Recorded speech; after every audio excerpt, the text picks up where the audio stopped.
The following program is rated TV MAL. It contains strong language and is intended only for mature audiences. Like, we'll leave it up to you, but you gotta know about this stuff before getting into this whole thing, you know?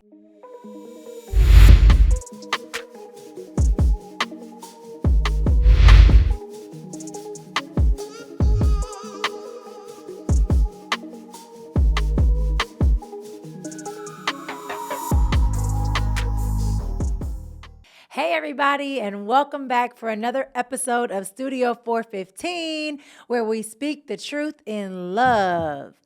Listen, if this is your first time joining us, my name is Pastor Lisa, and this is my husband, Pastor Lav. Yes, sir. And it's such a privilege to be here with you guys tonight. Thank you so much for tuning in. Listen, if this is your first time, go ahead and subscribe. That way you can get all of our updates with everything that's going on. And follow us at Studio 415 Podcast on Instagram. We would love for your feedback and just engagement throughout the week. And we're just excited to share more information with you.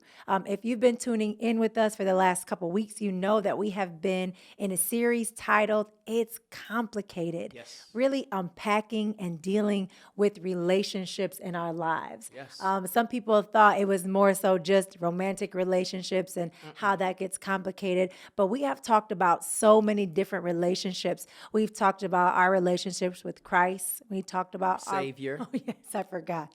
Our Savior. Yeah. We talked about our relationship with ourself.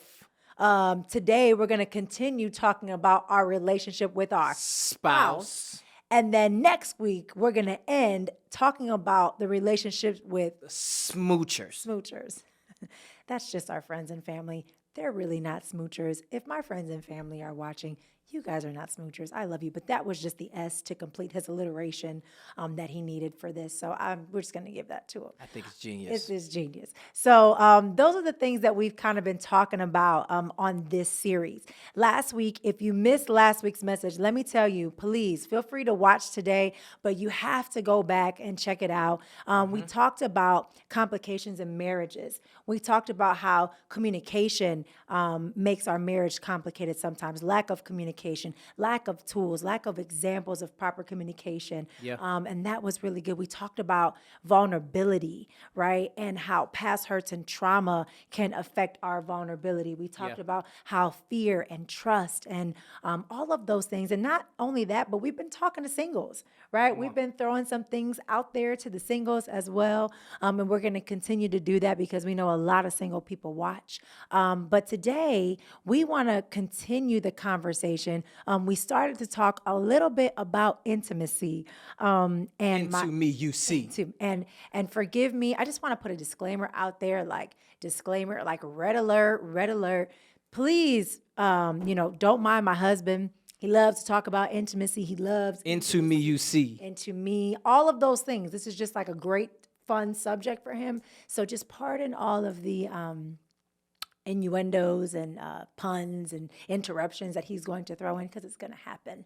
And actually, you know what? I'm going to let you kind of kick us off there because you were getting ready at the end of last episode.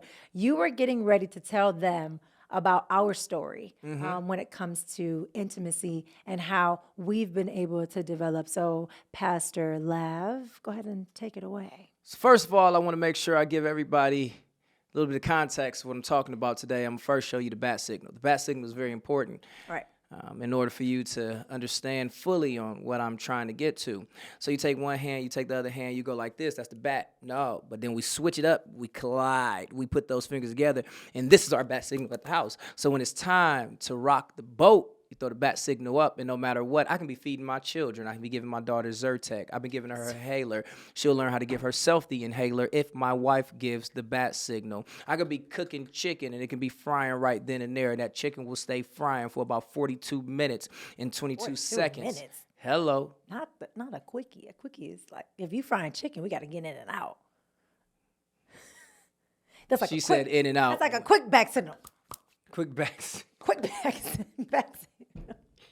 A quick This is one. bad. It's like a regular bat signal. Hey, listen to me. And then like a quick bat signal. Talking about this stuff is just normal. I can't say bat signal. I keep saying Bat signal. Bat signal. Bat signal. You know what I mean? And so anyway. Well, no, what we were saying was that there's a certain level of pressure that's on Christian couples Yes. when you're getting married, and even non-Christian couples, because the thought process as a Christian couple is one, will I like it? Or, but then there's so much pressure to have sex when you are Christians, especially if you've been celibate. And then if you're in the world and you have sex often, the thought process is, when we get married, will it still be this good and will I enjoy it? And I think that both are schemes used by the enemy, because sex is created for two people who are married for enjoyment. It is the truth. And so when you have this level of pressure on you when it comes to the intimacy level that you have with your spouse, it's definitely there to throw off the plans that God has for your marriage. And I'll use a regular testimony if you're okay with me sharing. Absolutely. When we first got married, I remember we had been celibate for a very long time, and they kept on saying, when you guys get married, you guys are gonna go at it every single day, every hour, every minute, every second, every millisecond. Yeah. Every what's shorter than a millisecond? I don't know. But every one of those two, you're just gonna go at it. You're gonna procreate and make babies like jackrabbits, and just gonna hump all day. Okay. Yeah, Any you're gonna other- hump. Hump is a funny word. You're gonna hump. You're gonna do the holy hump. That's what I'm gonna start telling people you get married. When you get married, you get the chance to do the holy hump. And so Doing the bump. hey, the holy hump, you know what I'm saying? Ain't Sexy, nothing wrong sexy. when you do it.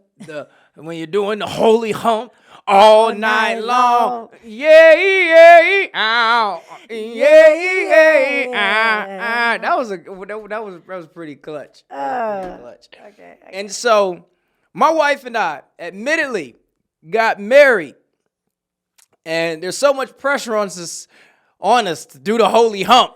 And we go on our honeymoon and we start humping, right? Can we not say hump? I don't like it. I don't like it. So we went on a honeymoon. I think we were gone for like 7 to 10 days or whatever. 7 days. 7 days. And we did the holy hump the first day. And then we did it a couple times that first day. The second day we holy humped. Can we not? And then the third day we holy humped. Then the fourth day we holy humped a few times. And so then, let me be honest with you. You were humped out. I was humped out. But because the church had told us that we had to holy hump every single day, we kept holy humping. And then this spilled over to when we came back from the honeymoon. And I ain't gonna lie to y'all, man, like I wanted my wife to come home to our new home, to our little apartment, but I was scared because I didn't want to holy hump no more. And then I felt like, And she felt like I wanted the holy hump because that's what they tell. They say the man gonna want to holy hump every I day. gotta just set it out. And so I'm at home and it's like 3:30. My wife is getting out of school. I'm at home waiting for her to get there, and as soon as I hear the keys jingle at the door, I act like I'm asleep at 3:32 Take a nap. p.m. because I'm nervous that she's going to come in and holy hump me to death. And we had holy humped for like 12 days straight. And I'm not going to lie, I just ain't had that in me. I never had a holy hump 12-day spurt in me, but because the church had put so much pressure on us.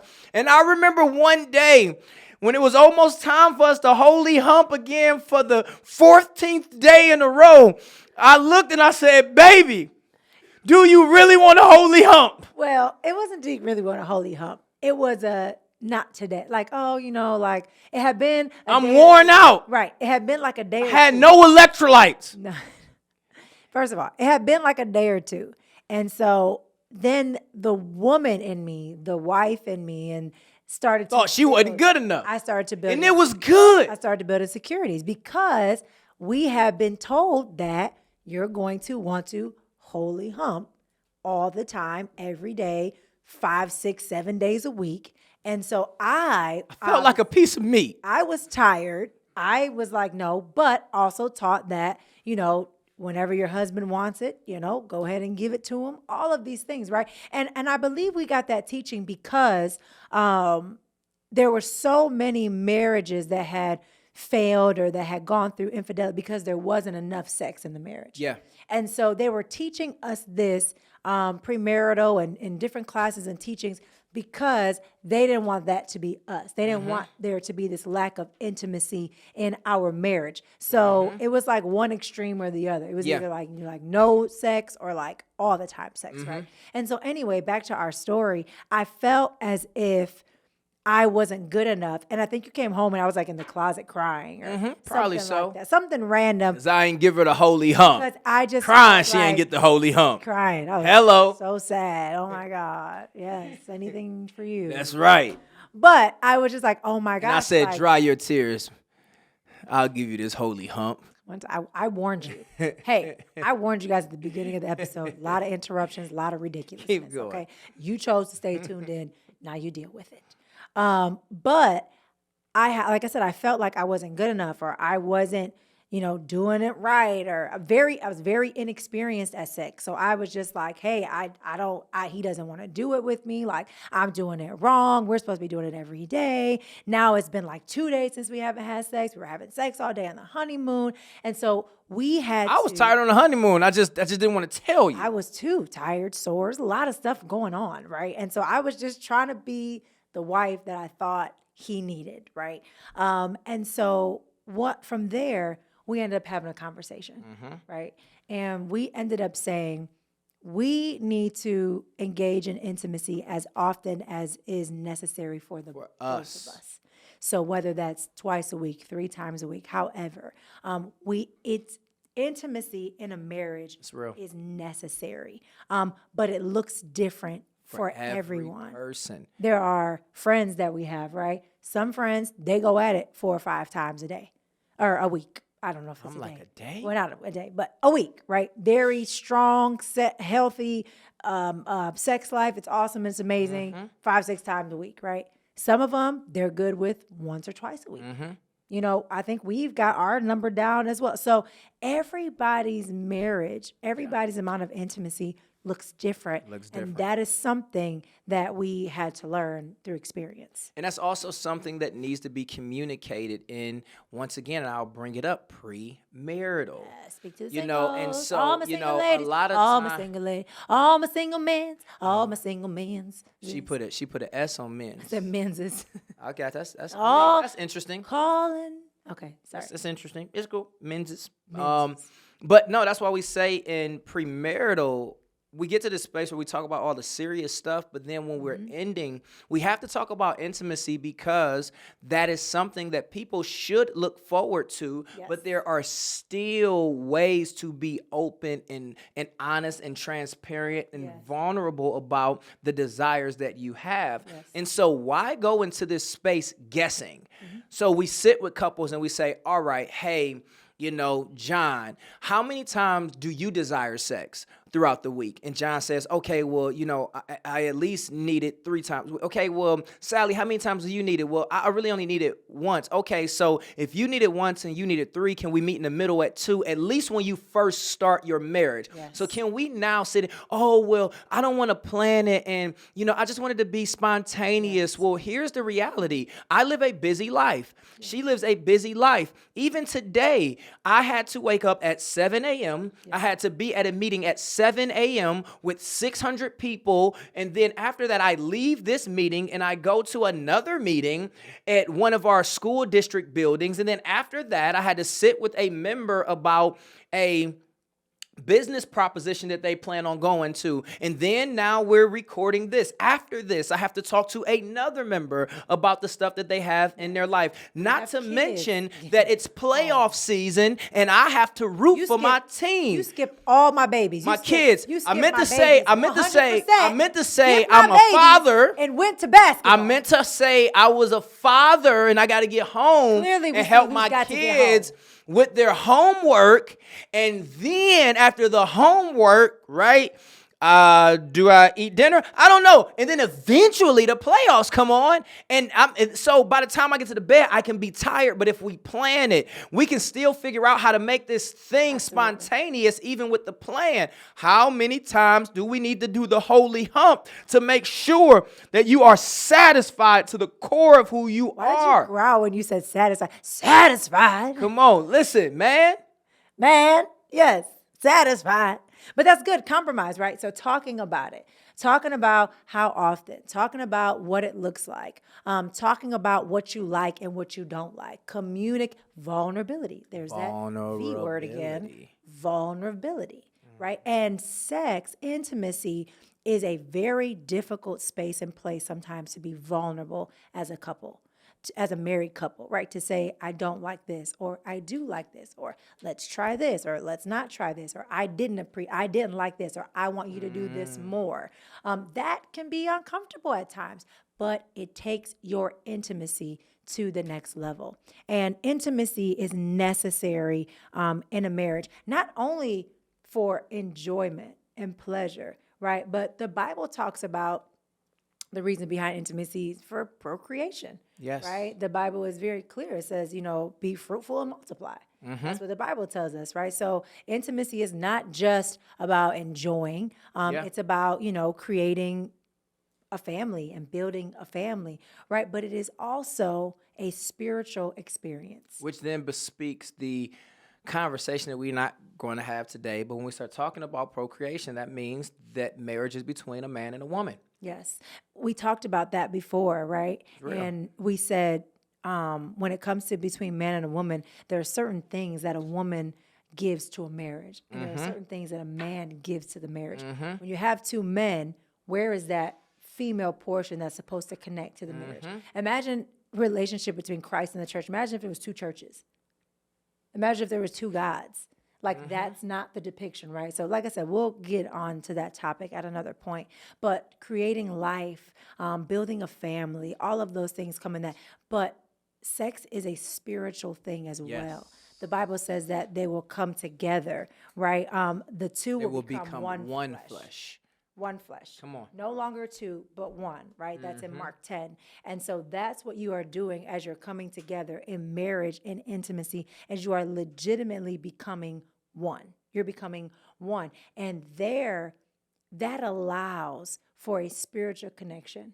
That is something that is holy to God. It is. That is something that makes God happy. That is something that the marriage bed is undefiled, right? So, hey, everything goes, within, no sin. Obviously, we're not bringing no extra people into our bed or anything like that. But have all the fun.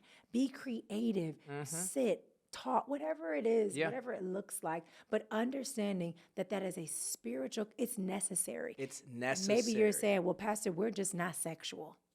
We just don't like to have sex. Well, I will argue and say, I don't know if that is the healthiest thing for your relationship because God created it for you to enjoy. Read the book of, Song of Solomon. Come on. Talking about how beautiful it is and necessary. So maybe getting to a how point. How supple the breasts are. That's what Songs of Solomon, it says breast a lot, and it talks about the flowing water and the flowing rivers. All that. Let it flow. It does. It does. It talks about all of that. It does. I know it's supposed to say let it snow, but I threw my own in there. Let it flow. All right. We really need like a karaoke. We need a playlist for the podcast. Let's get it. All the things, all the songs that we sing on here. But just enjoying each other. Supple breasts. Each other in that moment. You are a child. I'm telling you, man. Songs of Solomon, boy, you read that. It's real. It's a little. I ain't letting my kids read that until they 21. But today in premarital. I'm gonna skip that. We're gonna do their premarital, and then I'm not doing. Oh no. Oh no. I would never do. No. Oh no. Why? It's not a chance. Why? Am I asking a man how often would he like to have sex with my daughter? I'm not doing it. I'm not that strong. She's gonna be a grown woman. Nope. I'm not that strong. Better to. I wish he would be like 5 days a week. I'm a holy hump your daughter. Like, nah, bruh. Nope. Getting back. Nope. Okay, it ain't happening. Getting back. I don't even want to know. I know it's happening, and I don't want to know. If they come home And with my grandchild, I'm going to act like a stork dropped it off. Easy for you to say. My parents watch this podcast, and you be talking about holy humping. I holy humped your daughter and popped out 2 kids. Ha! Such a Hey, hypocrite. Jay, I holy humped your daughter. Joanne, I holy humped your daughter, and I got 2 kids out of it. Huh? So nervous. Oh. Mom and Dad, I'm so sorry.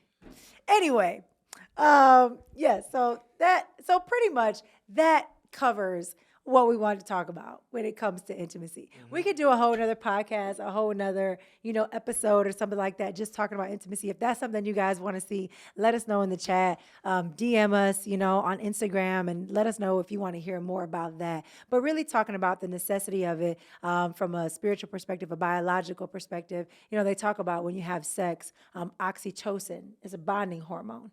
I don't know nothing about that. Research, right? We don't just pull these things out of thin air. We research when we come to you guys. She researching. But, oxytocin is a hormone that is a lot released. of oxytocin. It's a chemical that is released when you oxytocin. engage in intimacy, and it is also referred to as a bonding hormone. And so that's something that helps you guys bond and share. So understanding a little bit about that, communicating about intimacy, understanding what that looks like, knowing everybody's story is different, knowing that it's a necessity and that it's spiritual are some of the things that we wanted to get to you. But moving on. I read a stat that said if you got a headache, if you have sex, it'll clear your headache. Okay. Try it. So another complication. Wait a minute. You got a headache. We'll be back in 5. Let's act like we came back. Ready? All right. We're back. Woo, moving on to our last complication that we want to talk about. And I think this is easily the most important complication when it comes to our relationship with our spouse. Facts. And that is the lack of Christ at the center of your marriage. Mm-hmm. I want you to speak on that as the head of our house, as the priest of our home and leader and all of that. Speak on the importance of Christ or how the lack of Christ in a marriage can affect you. Because a relationship is the bonding of 2 imperfect people. That's it. You can never, ever reach a perfect relationship. Yeah. It is not until you add perfection to the equation that can overturn, usurp the level of imperfections that you and your spouse has as a couple, that you will ever even get close to what God has created marriage to be. That's so good. So what you need to understand is that there is no level of good that will be satisfactory long enough until you insert God. That is why you see so many people who are beautiful, so many people who are well off, money, cars, status, homes, right? People that others wish they could be with, right? You see these couples and these marriages go down, and you sit there and you say to yourself, how could you cheat on Halle Berry? Right. Like, how could you do that? Because, and I'm not saying anything about their marriage. I don't know Halle Berry. I don't know about her situation. But the reality is what I am saying is that when there is a lack of Jesus and a lack of respect and honor for what Christ established for marriage, then there is only but so good your relationship is going to be, because you and I are imperfect. So introduce perfection to weigh out the issues that we have had since the day we were born. Yeah.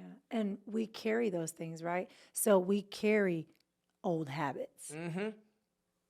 We have a past. You and I both had a past before we met each other. Yeah. We had experiences and hurts and letdowns and good moments and all of that, which kind of begin to shape who we are and who we were. And so understanding that we are not perfect, dealing with this whole idea of family origin issues, right? Family of origin issues. Like that is where did you come from? Like how were you raised? What was valued in your home? What did discipline look like for you? Because maybe for me, there were two different things. Maybe morals and values were different. Maybe discipline was different. Maybe quality time, family, idea of marriage, future, money, all of those things were different. Come on. And you and I are examples of that. Yeah. Our parents, don't get me wrong, we come from families who had good morals. Yeah, right? absolutely. Absolutely. But other things were different. Yeah. And so because we were raised differently in certain areas, that we butted heads sometimes. And that created a complication, right? Because we're not perfect. No. We came from different families, right? Yeah. And then there's this whole idea of habits. Yeah. There's things that we do that are not great, right? No, I know no, I no, was no. a big, had to have the last word. Yeah. Had to argue down a point. I know you tried to say in the last episode that you didn't argue with me, which you sometimes didn't, and you ignored me. I did.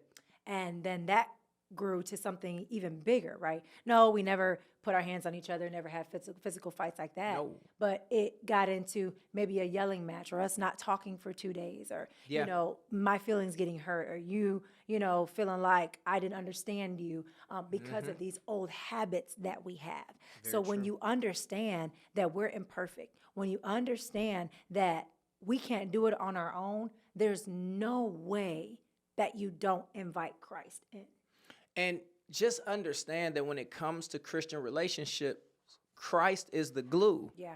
Christ is this third element within everything that we do. That's why we say that why would people get married if marriage is something that's instituted in the Christian church and it's created by God? Then if you don't worship God and if you don't follow the Christian church, and then why get married? It's almost as if you're just doing something because everybody else is doing it. The reason why I got married is because I wanted to honor God. And so we keep God in the forefront. And so, you know, when you start looking at his word then gives me faith that even when we hit bumpy roads, that everything will work out at some point in time, that we'll be able to talk. And, you know, I said in a sermon one day, I said, man, your eyes may see a dismantled marriage, but your faith will be able to lean on the fact that the word of God says, I think it's in Ecclesiastes where it says that your marriage is a 3-strand cord and it is not easily broken. Yes. It's like, no. Like, no, this can't be easily broken. It can't be broken just by rumors. It can't be easily broken. It can't be broken just due to financial problems. It can't be easily broken by illness and sickness. Like, it can't be easily broken by a person making a mistake. It can't be easily broken. Like, this right here is brought together not just due to us picking each other, but this right here is here because it is God picking us for each other. Yeah. So if he picked you for me, who am I to trump his pick? That's good. It's just real. That's good. And a part of that, even in that scripture, it says that one may be overpowered, right? Two can defend themselves. They can try to like kind of figure it out. But 3 is not easily broken. So it just talks about, it goes from this one you, all being about you, Yeah.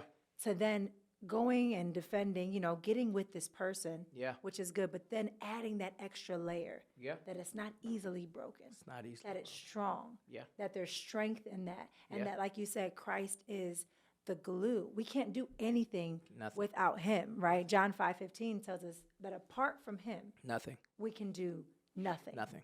Nothing at all. We can't have a good marriage, right? Apart from him, we can't communicate effectively.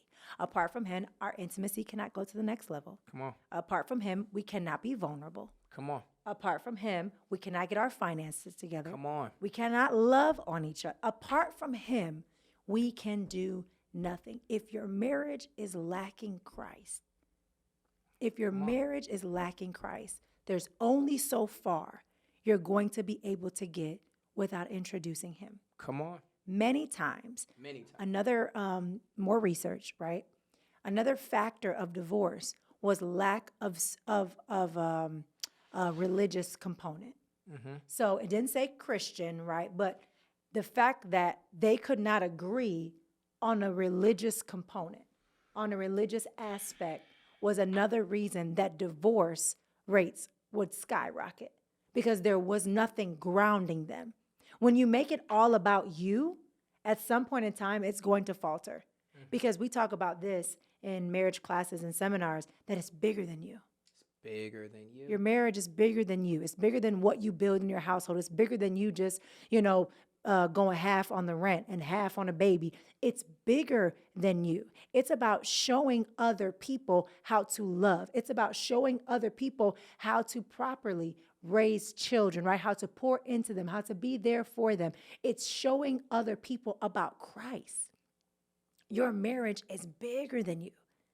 With a sound marriage that you introduce Christ into, you can impact your friends, you can impact coworkers, family members, your children. It is so much bigger than you. So when you ground your marriage in something that is bigger than you, the success rate skyrockets and goes through the roof. Yeah.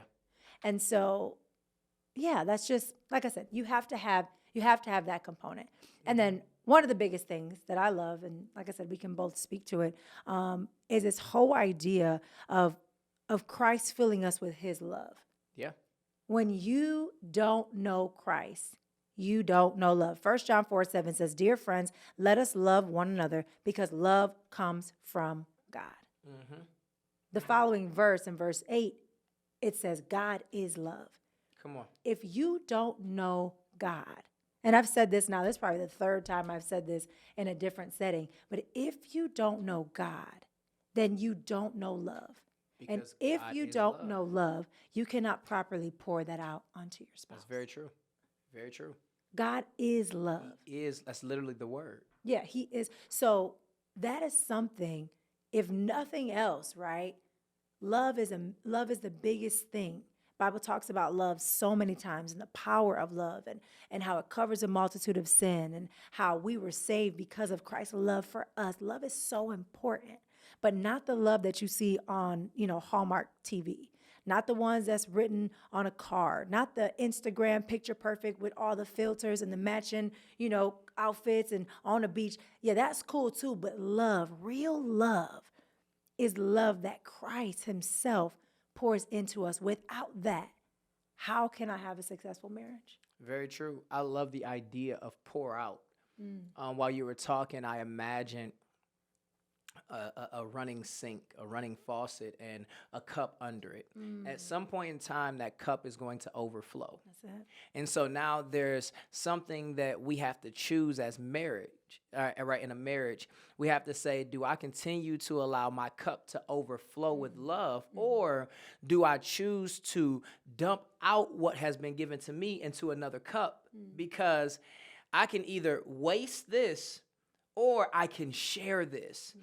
And it's to this place where I want to lavish you in love. I want to continue to pour out love upon you because God continues to pour out love upon me. And here it is. I don't have room to contain all of the love that God has put inside of me. And I know he has so much more for me. Yeah. That why would I be a love hoarder? Instead, I can be a love giver. And then at the end of the day, I know that I'll be a love receiver because he is that. And everywhere that he is, that his spirit is, that liberty is, that freedom is, but then also love is in that same space. Yes. It's too much love for me to keep. I gotta let it go. Gotta let it go. Gotta pour it out. Gotta pour it out. So Pastor Lav and Pastor Lisa, I'm hearing what you're saying. I'm trying to take notes. I'm trying to get better. So how do I do that?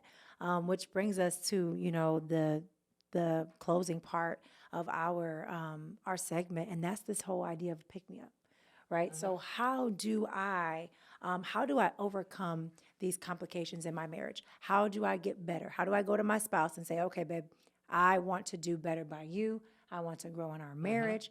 How do we do that? One thing you have to remember is that this is daily. Daily. Marriage is a daily, it's work every single day. And I always liken it to this. It's hard work. Yes, I always liken it to this, though. It's like your job. Yeah. Right?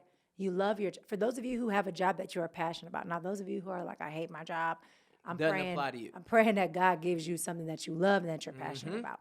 But for those of you who are passionate about your job and who love what you do, you go to work and you have to do work, right? You love it though. You love the projects, you love the research, you love the outcomes, the people that are involved. You love it. But if you go there every day and do nothing, eventually you're going to get fired or you're going to lose your business. No matter how much you loved it. No matter how much you loved it. No matter how much you loved it.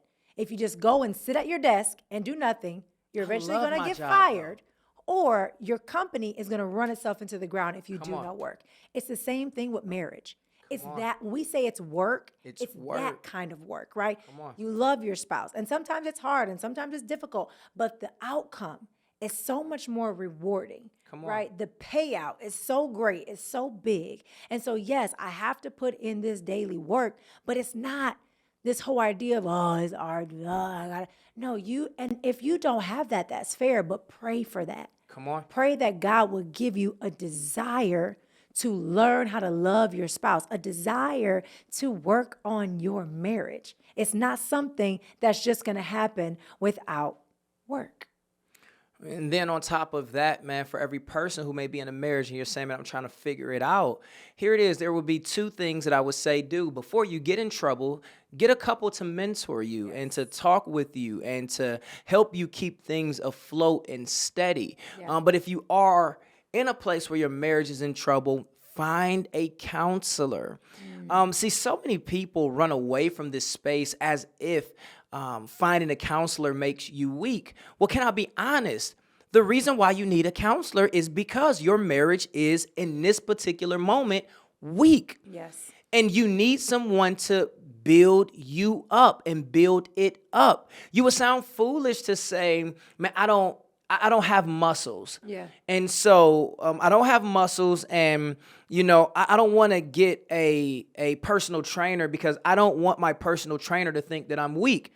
No, the reason why you get a personal trainer is because you are weak and you actually need the help in order to properly train your body to build. It is the same thing when it comes to marriages. Sometimes they just fall weak. They fall short. You have issues that you can't overcome by yourself. And there are individuals who are trained specifically to help your marriage. Talk to your pastor if you admire their marriage. Talk to someone in your family who's been married 10, 15, 20, 30 years, and you're trying to figure out how to get to the place where they are. Don't be upset if you have been married for 20 years and you got to talk to somebody who's only been married for 10, but you see that there's a level of wisdom and a level of knowledge upon them. Marriage is something that needs to be treated fragile, like as if it's a fragile piece of glass, and the way that you operate with it shows how much you care about it. And if you need help, go get it. Yeah, counseling also gives you that accountability portion, right? There's somebody there who knows what's going on. You need that place where you can be, V word again, vulnerable, open, honest, transparent about the issues in your marriage. And a counselor gives you that. They're there to keep you accountable. They know what's going on. They know what areas you need, and they're, unbiased, right? So they're not picking a side. They're not choosing a side. So that's a great thing, when it comes to counseling. But not only that, right? Research. Learning about it. I always tell people, hey, go to a marriage seminar. Right? Go to a class. Now they offer master's classes. Obviously, I would tell you to take a class from someone that you trust, maybe your pastors or a mentor or somebody that you watch on YouTube that you really admire, and you see that they're really living out what they claim and who they claim to be, taking these master classes and learning. My husband and I do it. We go to marriage workshops and trainings, and not only that, but books. Reading books. I should have had a thing. We haven't had one in a while. We got to bring that back. Take a look at the book. For sure. Look at the book. But there are so many amazing marriages, right? His and Her Needs. That's a great book. 5 Love Languages. That's a great book. I mean, there are so many. How many devotions in the Bible app that you can go through that talks about marriage? That talks about marriage. Passion Pursuit, as we talk about intimacy. Passion Pursuit. What kind of love are you making? That's another. 5 love languages at all? Yeah, 5 Love Languages. That's a book. His and Her Needs. That's a book. Passion Pursuit. That's on intimacy. The Holy Hump. Holy Hump. Maybe we'll write a book on the Holy Hump. Hey, don't y'all steal that. But, so researching and trying to figure out how can you get better. Whenever you think you have arrived, when you think you have gotten to the point where you have learned all there is to know about your spouse, that is the moment that your marriage begins to decrease. That's true. Always understand and know that there's another part to them, that there's more to them, that you will never stop learning them. Because when you decide to stop learning them, like I said, that's when your marriage, that's when risk, what is it called, like getting stale. It's a little stale, right? It's like when you talk about intimacy. Can you imagine a stale holy hump? That's what I'm saying. I was just about to say that. A stale holy, y'all do the same thing every time, same position every time. 1, 2, 3, done. You know what I mean? And some people like that, and that's okay. But for the most part, switch it up a little bit. Get a little creative in all things, right?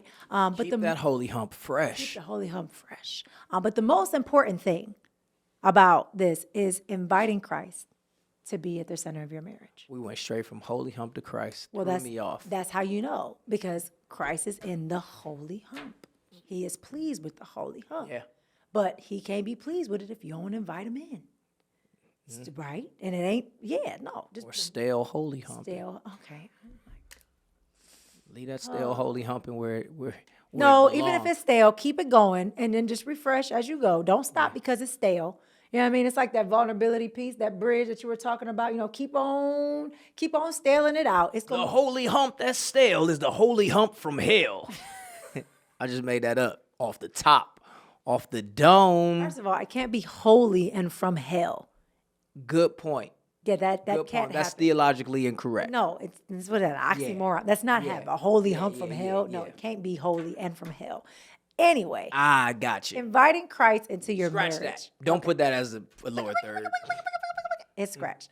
But inviting Christ into your marriage, asking him to show you the areas in which you guys can grow, asking him to show you how can we get better, how can we, do this, and praying together. Committing to devotional time. Doesn't have to be every single day. You don't have to be reading the same thing. But at some point in time, you guys are coming together to pray and to connect and to be on one accord about where you see your marriage going. It's real. And so even with that being said, for everybody who's watching right now, there's a number on the screen. And if you notice on the screen, we ask, not only do you want to, be introduced to Jesus, but then there's a question that's saying, how can we pray for you? Or do you need prayer? So even if you scan that QR code, sometimes it's not just for a person to give their life to Christ. Many of you probably already know who he is and you are already a part of the kingdom of God, but there is something that you may need prayer about. And that thing that you may need prayer about may be your marriage. Trust and believe that the people on the other end of that text, they will be able to pray with you and point you in the right direction, because your marriage is a reflection of the love that God has for his church. And if you don't know that, then you're already moving down the wrong direction. But if you don't know him, trust and believe that when you get the chance to know him, your marriage, your life, your money, your mind, your emotions, everything around you will be elevated, because he is the one who created it all. Absolutely. And for those of you who are watching who continue to support Studio 415, we thank you guys so much. We ask that you continue to give, continue to support. Everything that you see here takes money to run, right? And so help us to continue to push the message of Christ. Help us to continue to build the kingdom, to do better with relationships. Go ahead and sow whatever God puts in your heart into the ministry today. But like I said, we thank you so much. We appreciate you guys tuning in. We hope that you enjoyed this edition of Studio 415. Next week. Come back next week as we close out this series talking about, it's complicated, our relationship series, talking about friends and family, or as my husband would like to say, smoochers. Okay? Yeah. Which they're really not smoochers. They're not. We just wanted to put needed an S on it, at the end of it. But let's, join us next week so we can talk about what that relationship looks like and the complications of relationships between our friends, our family, our children, coworkers, neighbors, all of that. Let's get into that next week. So go holy hump until you can't stand anymore. And remember that we love you so much. But God, he loves you so much more. Peace.